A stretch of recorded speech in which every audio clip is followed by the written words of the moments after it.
Assalamualaikum warahmatullahi wabarakatuh. Selamat datang di konten Bumi Tauhid. Ini konten baru lagi, judulnya Kilat Islam 2.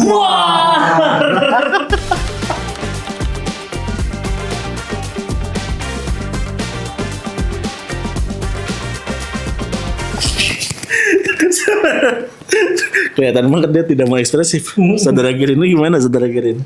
Jaim. Oke, jadi konten Kilat Islam ini adalah konten yang kita bakal ngebahas-bahas tentang sejarah Islam nih. Mulai dari apa yang selalu kita pertanyakan ataupun hal-hal yang memang akhirnya selalu kita ragukan mungkin ya. Akhirnya aku bawakan orang yang mempelajari, orang yang belajar. Tapi ya alhamdulillah mereka dia mau ya di terus kita ya. Kebetulan ahli juga kan, ahli dari ahli, kunci dari ahli. Itu dia. Namanya Zahir siapa? Saya Zahir Biambillah. Zahir Biambillah, mantap luar biasa. Kalau yang ini? Ilham. Ini siapa? Gerin. Iya, kok lama banget sih. Oke, jadi Zahir ini yang akan mungkin menjelaskan tentang keresahan-keresahannya tentang sejarah dan mungkin kita bisa bisa ngambil ilmunya juga ya tentang ini. Dan juga untuk teman-teman yang penasaran sama sejarah, boleh banget nih langsung di komentar aja kayak apa nih yang pengen teman-teman tanyain gitu ya. Cuman nih Hir, topik yang bener-bener mungkin ngeganggu pertanyaan ngeganggu aku juga ya, pengen kayak ditanyain tuh. Ini adalah sejarah yang mungkin Zahir punya jawabannya dan kita saling elaborasi nanti ya teman-teman ya. Yes. Yaitu tentang Al-Qur'an Hir. Al-Qur'an sendiri. Jadi kan yang aku tahu tuh Al-Qur'an itu katanya tuh ya dituliskan di ranting, dituliskan di daun, di batu. Emang ada di tulang juga? Katanya waktu itu ngobrol sama Zahir tulang. jangan dikasih tahu dong. Lo gimana? Anggapannya kita jangan dulu ngobrol. Ini anggapannya kita udah kenal gitu. Ya akhirnya kita belum kenal sebelumnya. Kita nggak kenal. Iya. Ya, siap. Jadi kan si Al-Qur'an itu astagfirullahaladzim. Maksudnya kayak Al-Qur'an itu dituliskan di ranting, di dan lain-lain gitu. Cuman kan sekarang kita nemunya tuh jadi kayak produk buku gitu ya. Itu kayak gimana sih? Maksudnya tuh kayak bahkan nih faktanya tuh kan sebelum Nabi Muhammad meninggal itu belum pernah ada buku Al-Qur'an itu sendiri gitu loh. Ya, betul. Terus gimana akhirnya valid gak sih ini Al-Qur'an yang kita baca sekarang tuh? Bener gak gitu pertanyaannya? Betul. Ada? Itu bos sudah. Nah itu dia. Jadi gimana nih Hir, kita mungkin tolonglah kasih penerangan nih ke kita nih. Siap. Kita juga kan nggak tahu juga kan, tahu-tahu buku Al-Qur'an itu dibukukannya kapan, sama siapa. Dan itu kan jarang ada orang yang curious. Jadi pengen tahu juga gitu. Senapsaran maksudnya. Senapsaran itu. Ya, siap.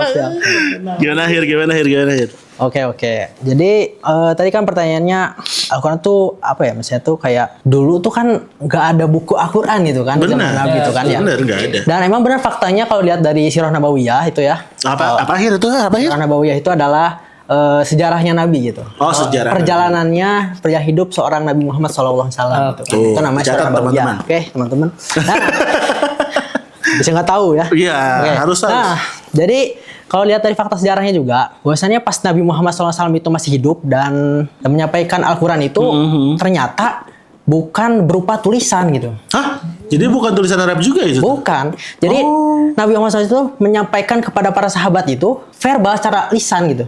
Jadi kayak gini misalnya kita tuh ngumpul, terus ada Nabi, terus bacaan ayat ini gitu misalnya. Itu didengerin aja dan itu tuh ada beberapa sahabat mungkin yang bisa menulis dan juga mungkin ada yang langsung menghafalnya gitu. Gitu. Okay. Nah, tapi Nabi tidak menyampaikan kayak kertas nih Al-Qur'an. Enggak gitu. Ya, enggak kayak gitu. Tapi juga susah kan dulu. Ya, kertas itu susah ya kan. Nah, kita tahu kalau misalnya teman-teman tahu ya, kertas itu kan di Tiongkok ya.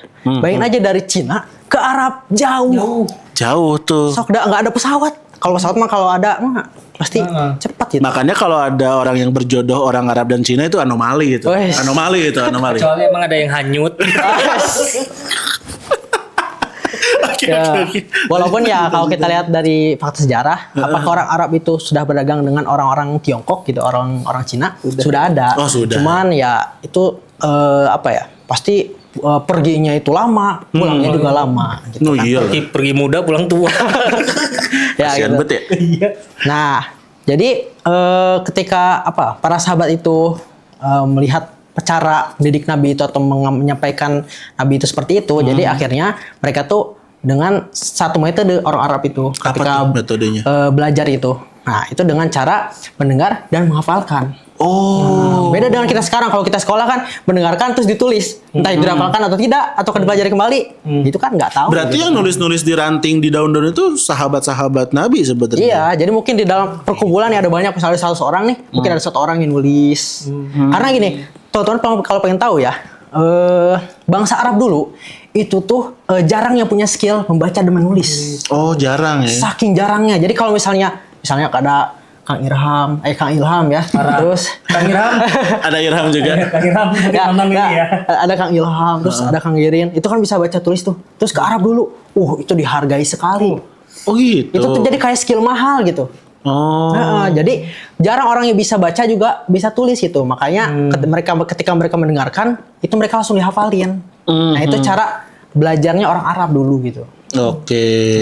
Terus.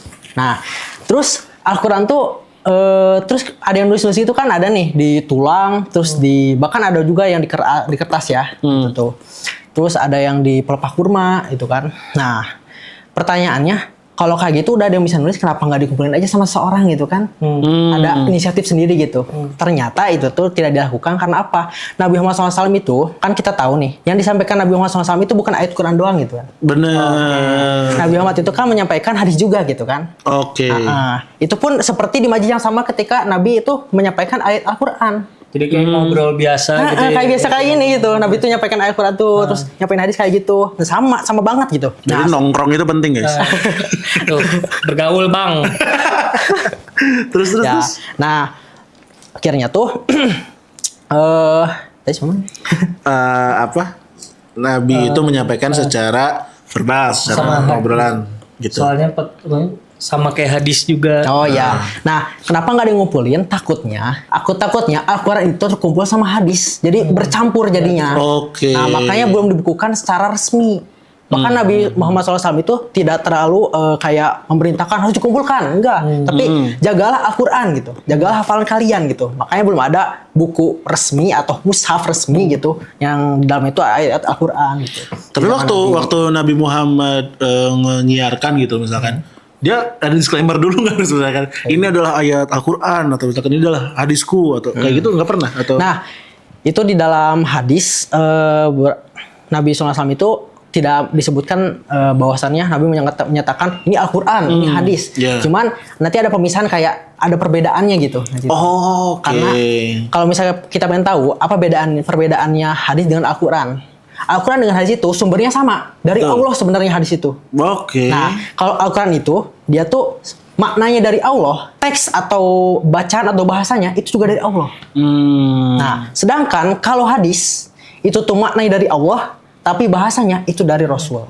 Jadi dibahasakan dengan bahasa Rasul gitu. Bahasa manusia lah ya. Ya, gitu bahasa manusia. Nah, jadi bisa dilihat mungkin dari segi sastranya ya, kan mukjizat Al-Quran itu sastranya ya. Sastranya itu Al-Quran itu lebih mantap lah, lebih tinggi. Makanya orang-orang musyrik dulu ya, ketika mendengar Al-Quran ini pasti bukan dari manusia. Itu padahal mereka nggak beriman.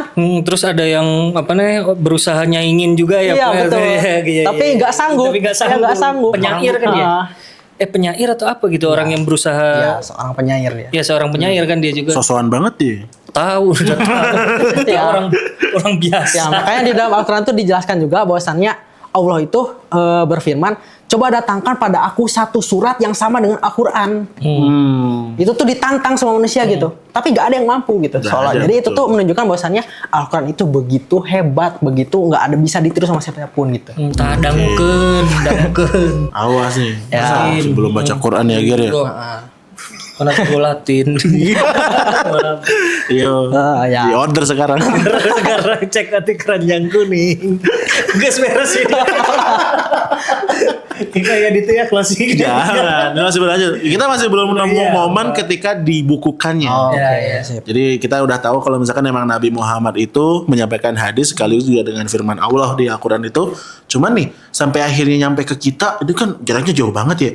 Terus udah jadi bentuk buku tuh, nah itu gimana ya? Nah gini, jadi mungkin kita bisa tahu kalau Al-Quran itu dikumpulkan atau dibukukan itu setelah Nabi wafat.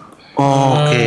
Jadi kenapa setelah Nabi wafat baru dibukukan? Kenapa bukan zaman Nabi gitu kan? Hmm. Kan kalau ada zaman Nabi bisa diverifikasi sama Nabi. Oh ini benar, Benar. salah gitu kan? Iya. Kenapa? Karena ketika Nabi wafat, wahyu pun berhenti dan maksudnya itu udah selesai wahyu itu. Jadi Al-Quran itu udah selesai. Benar. Nah, sedangkan kalau Nabi belum wafat, ya istilahnya tuh, jadi wahyu itu masih terus jalan, Al-Quran itu terus turun gitu.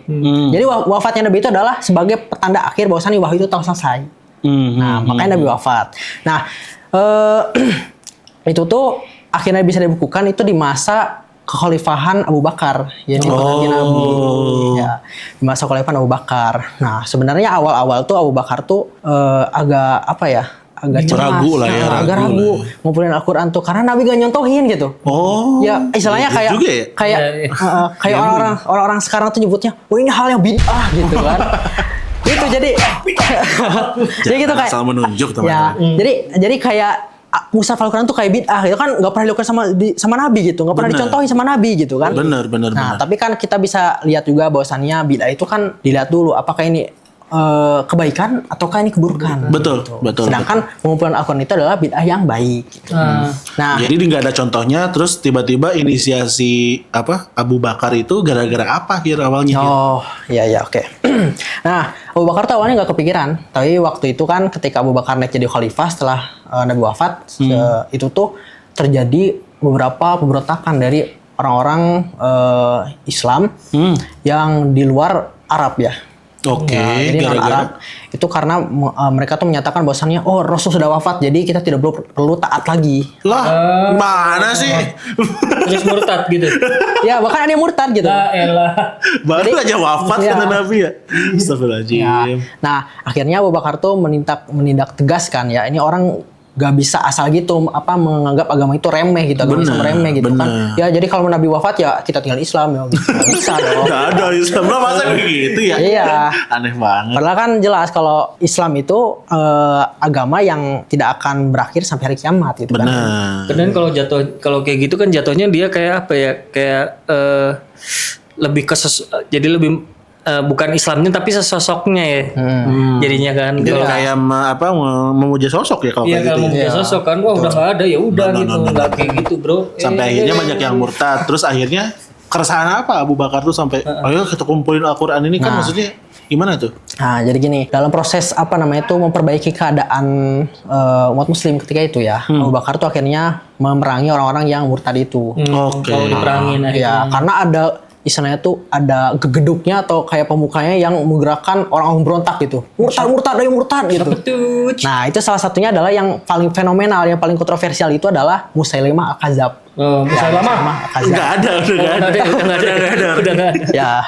Nah, Saya itu cuma nunjuk tadi. ya, Musailimah Al-Kadzab itu ya salah satu tokoh yang memimpin orang-orang yang murtad gitu. Gitu. Jadi bahkan dia tuh Musailimah itu mengaku sebagai nabi setelah Nabi Muhammad. Padahal Nabi Muhammad sendiri, saya adalah khataman nabiin itu, penutup para nabi. Tapi dia ngaku saya nabi, padahal Nabi Muhammad. Kan Aneh betul ya. aneh kan gitu. Ditunggu. Ya, nah akhirnya terjadi pertempuran kan waktu itu antara umat muslim yang dipimpin oleh Abu Bakar dengan yang murtad, kaum murtad yang dipimpin oleh Musailimah Al-Kadzab dalam perang Yamamah namanya. Oh, perang Yamamah. Nah, dalam pertempuran tersebut tuh akhirnya alhamdulillah dimenangkan oleh Abu Bakar. Mantap. Nah, dan kaum murtad itu akhirnya kembali lagi masuk Islam. Masuk lagi. Masuk kembali Islam. Walaupun ada beberapa yang akhirnya tetap kepada kekufurannya. Tapi akhirnya itu ditindak tegas oleh Abu Bakar karena kan orang yang murtad itu dalam Islam harus diingatkan pertama, yang kedua kalau misalnya nggak mau diingatkan atau misalnya tetap dengan agamanya saya mau murtad gitu kan, akhirnya dibunuh kalau dalam Islam. Ya, jadi nggak langsung main tebas gitu kan. Kita juga punya rules bro. Pasti diingetin dulu ya. Yes. Ya. Nah, terus setelah itu ternyata setelah peperangan itu dilihatlah ternyata banyak dari kaum muslimin yang meninggal dari kalangan para hafiz Quran. Hafiz Quran itu selama perang. Ya. Oh iya, kenapa? Berarti dulu tuh banyak hafiz ya, gara-gara Nabi juga ngajarinnya kayak ngehafal. Iya, betul. Oh, berarti penting cuy jadi hafiz tuh cuy. Karena dulu juga pada hafiz ya ternyata ya. Iya. Meninggal tuh semuanya tuh. Ya itu kebanyakan para hafiz yang meninggal tuh Di perang itu tuh di perang berarti. Yamamah itu. Oke. Nah, akhirnya sahabat Umar ya, ini melihat hal ini kayak wah ini bahaya nih kalau misalnya para hafiz itu ternyata musnah gitu kan semuanya. Benar Nanti juga. Al-Qur'an tuh dijaga sama siapa gitu kan. Soalnya kan Al-Qur'an belum ditulis secara resmi ya kan. Iya, benar. Terus hafalan para hufaz itu atau para hafiz Quran itu kan jadi kita tergantung dengan itu gitu. Iya. Nah, Benar. sehingga akhirnya Umar tuh inisiatif nih ke Abu Bakar, wahai khalifah, bagaimana kalau misalnya kita ini mengumpulkan Al-Quran dalam satu mushaf, satu buku.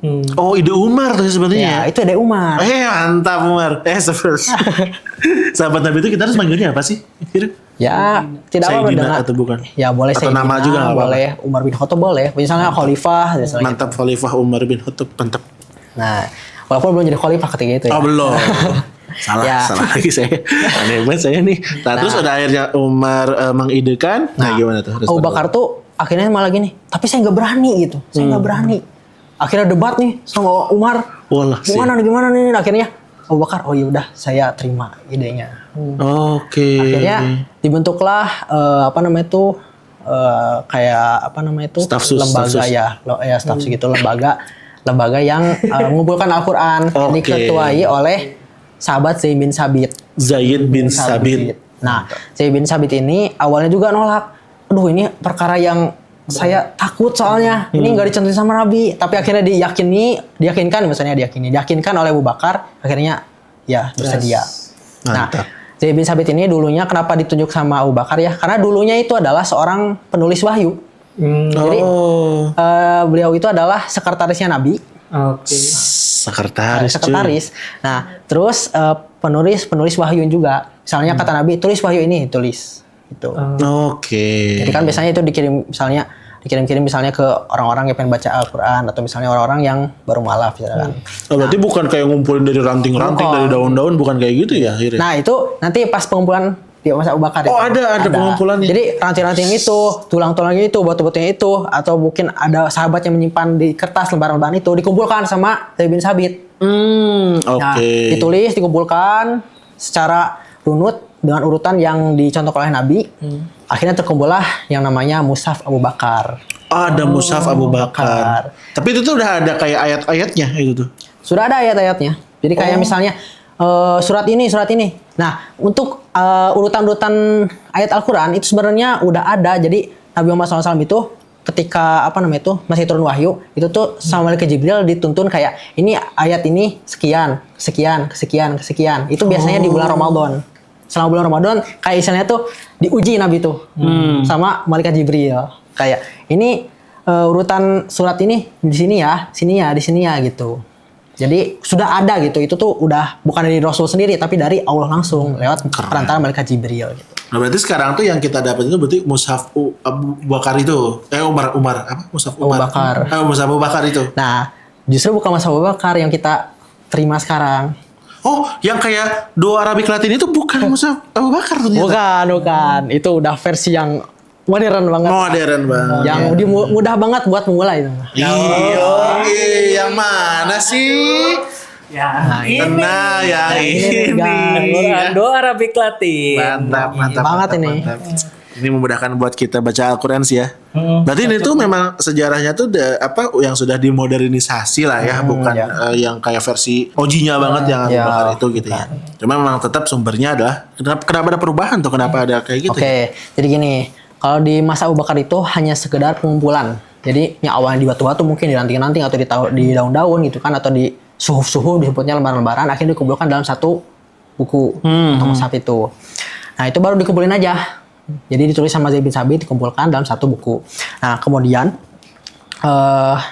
setelah beberapa tahun kemudian itu tuh kan Abu Bakar wafat. Nah, akhirnya tuh naik Khalifah Umar nih jadi seorang khalifah memimpin umat muslim ketika itu. Iya. Itu terjadi perluasan wilayah yang begitu masif. Sampai wilayah-wilayah non Arab tuh seperti Irak kalau sekarang ya. Terus tuh di daerah Syam itu kan misalnya Damaskus. Udah Mas, ini promo banget Mas. Oh, iya. Disimpan lagi aja Mas. Itu sampai Mesir itu kan di wilayah Umar tuh dibebaskan itu ya, Benar. difutuhat. Nah, kemudian ketika Khalifah Umar itu wafat dan Khalifah Utsman naik menjadi seorang khalifah pemimpin umat muslim. di masa Utsman itu terjadi yang namanya tuh wabah. Wabah apa itu? Nah, Penyakit. nah, tapi wabahnya bukan wabah penyakit itu. bukan Nah, disebutnya wabah Al-Ujmah. Al-Ujmah. Bukan, itu di masa khalifah setelahnya. Di masa Utsman itu justru ada banyak bukan penyelewengan ya, kayak kesalahan dalam membaca Al-Qur'an. Jadi Utsman atau Umar? di masa Katanya Utsman. Oh, Utsman. Nah, di dialek-dialek orang-orang non-Arab itu pengucapan itu salah. Oh. Jadi yang harusnya terus dengan standar bacaan Nabi, tapi ini kok bacaan sorangan gitu. Bacaan sendiri gitu. Kalau misalnya kayak gini lah. Saya pernah dulu sholat di suatu musola atau masjid itu ya di Bandung. Itu tuh ada imamnya tuh orang Jawa. Nah, dia tuh baca Al-Qur'an itu kayak bingung gitu saya. Kok kan kalau kita tahu dalam surat Al-Fatihah itu kan sirotol mustaqim kan. Tapi ini kok sirontol mustaqim gitu. Kan kayak lah ini salah gitu kan. Anda astagfirullah. Itu ini ya itu kan akhirnya salah gitu kan. Itu salah gitu. Nah, itu tuh yang terjadi di masa Utsman. Nah, akhirnya tuh akhirnya Utsman itu punya inisiatif akhirnya. Sebelum punya inisiatif itu ada seorang sahabat yang melihat hal itu di daerah Armenia dan Azerbaijan. Oke. Nah, itu melihat kayak ada kesalahan kayak gitu tuh, kesalahan baca tuh. Akhirnya dilaporkanlah si sahabat itu namanya Hudzaifah bin Al-Yaman. Nah, Hudzaifah bin Al-Yaman ini melaporkan pada Khalifah Utsman, wahai Khalifah, ini terjadi banyak kesalahan dalam baca Al-Qur'an nih, terutama di wilayah-wilayah non-Arab. Seperti ini dikasih tahu lah.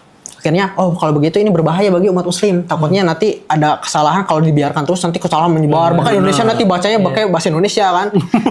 Kayak tadi kan sirontol mustaqim, harusnya sirontol mustaqim sirontol gitu kan. Ya. Akhirnya Utsman ini lebih bukan mengumpulkan tapi lebih mengkodifikasi dan menstandarkan. Bikin pakem. Ya, bikin pakem jadi dalam satu dialek gitu misalnya tuh. Nah, akhirnya dipanggil lagi nih sahabat Zaid bin Sabit. Masih hidup dia? Masih hidup, alhamdulillah. Alhamdulillah. Udah tua mungkin. Nah, Zaid bin Sabit ini dipanggil, akhirnya, wahai Zaid, tolong Al-Quran ini atau mushaf Al-Quran yang disimpan waktu itu disimpan di istrinya Nabi ya, namanya itu Hafsah. Ya, tolong diambil lagi dan diverifikasi lagi dan dibuat lebih banyak. Oke. Ya. Di Tapi mass kan production gitu. Dulu mah kan nggak ada mesin cetak jadi tulis. Gak ada Gramedia. Nggak ada percetakan. Media toko. Nggak ada percetakan. Tapi Gramedianya buku. Percetakan gak ada kosbah. Ya, jadi bayangin aja, jadi Zaid bin Sabit itu diminta sama Utsman tuh untuk ditulis ulang gitu, ulang terus diverifikasi benar nggak ini. Itu tuh syaratnya ketat banget. Syaratnya ketat banget. Karena apa? Jadi setiap ayat tuh dilihat sama Zaid bin Sabit. Ini ayatnya ini tuh ketika ditulis, apakah ada dua saksi yang adil ketika mendengarnya dari Nabi. Jadi pas lagi denger Nabi, terus ada yang lihat, oh dia nulis 2 orang. Setiap ayat Al-Quran berapa? Banyak. Sekian lah. Ada ribuan. Nah, kan saking banyaknya nih ya. Akhirnya bukan Zaid bin Sabit doang, tapi ada beberapa orang lain. Yakni diantaranya ada 3 sahabat yang lain bernama Sa'id bin Al-As, terus Abdurrahman bin Al-Haris, dan juga Abdullah bin Zubair. Nah, itu jadi 4 orang itu jadi panitia utama lah istilahnya tuh. Ketuplaknya tuh Ketuplaknya Zaid. Zahir lagi. Zaid bin Sabit. Nah, itu akhirnya diverifikasi, distandarkan gitu kan. Terbentuklah atau misalnya jadilah mushaf Utsmani yang sampai sekarang standarnya itu dipakai sampai kita. Sampai Indonesia. Udah lama juga kan sebenarnya. Ya, walaupun kalau kita bisa melihat mushaf Utsman itu dulu kayak gimana sih kalau yang versi original gitu kan. Itu tuh nggak ada titiknya, nggak ada syakalnya, apalagi tajwid warna gitu kan. Nggak ada Latin, nggak ada QR code sectionnya nggak ada. Hanya ada di mana, Ger? Di Quran doang. Promo lagi. Jualan terus. Ya gitu. Mantap nih. Mantap. Yuk dibeli. Cocok buat pemula yang baru bisa belajar Al-Quran. Keren. Terverifikasi oleh Zahir. Berarti emang dulu ya gundul lah ya itu ya. Jadi sebutnya tuh. Gundul lah, cuman masih bisa dibaca gitu sama orang-orang ketika itu gitu. Nah, kemudian itu kan jadi namanya tuh mushaf dengan rasa Utsmani namanya. Itu tuh diperbanyak. Di antaranya tuh diriwayatkan oleh para ulama tuh ada yang menyebutkan 5, ada yang menyebut 6, 7 bahkan 9. Nah, tapi Yang paling pasti itu dikirimnya itu kan ada beberapa wilayah, di antaranya itu Mekah, terus ibu kota negara Islam yakni Madinah.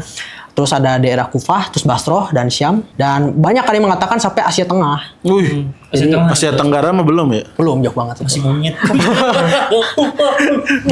Di sini apa ya bahasa itu ya? Jujur lah. Tapi jujur aja, sebenarnya Islam itu udah tersebar di Nusantara kalau sekarang itu di masa Khulafaur Rasyidin. Bentar. Itu kayaknya bisa dibahas di yang lain deh. Iya. Ini terlalu jauh ini kan. Iya. Anda nanti ngedit lama banget ini. Estimasi kita cuma pengen 15 Iya. menit tapi jadinya melolor ya. Tapi yang kita bisa simpulkan dari yang dari Al-Quran itu ya berarti memang maksudnya itu adalah sebuah perjuangan juga sih akhirnya. Perjuangan untuk bisa dapetin itu semua, terus kayak bahkan sampai membentuk panitia Zahid bin Sabit. Wah, banyak banget ininya kan, banyak banget yang harus bisa dipelajari gitu. Iya gitu loh. Maksudnya tuh memang itu benar sekali, memang belum ada di zaman Nabi segala macam. Tapi bukan berarti kita tidak harus mempercayai gitu loh bahwa Al-Quran itu benar atau enggaknya. Tapi justru dengan adanya seperti itu kita udah tahu sejarahnya. Anda seharusnya lebih percaya dengan Al-Quran ini kebenarannya gitu ya. Betul? Saya? Ya, betul. Betul ya. Oke, kayaknya aku udah cukupkan karena takut editornya marah-marah kalau misalkan terlalu panjang ya. Meskipun sejarah masih sangat banyak untuk kita bahas. Masih panjang ya. sebenarnya ini. Masih panjang banget. Makanya ini di episode kedua kayaknya kita bakal bahas sejarah yang lebih fresh lah ya. Yang lebih mantap juga mungkin. Ini udah pembahasan Al-Qur'annya sudah cukupkan. Doa Arabiknya jangan lupa dibeli. Arabik Latin jangan lupa dibeli. Dan juga buat teman-teman mungkin kalau misalkan pengen ada tema sejarah ini dong, bahas tentang ini dong, bahas tentang apa dong. Boleh banget ya? Boleh banget. Langsung aja di mana? Langsung tulis di kolom komentar. Mantap. Sesuai dengan apa yang kamu mau. Oke, segitu aja konten Kilat Islam kali ini. Kilat Islam, duar. Masih lucu aja. Oke, saya Ilham, dia Gerin, dan ini siapa? Zahir. Zahir pamit undur diri. Assalamualaikum, dadah.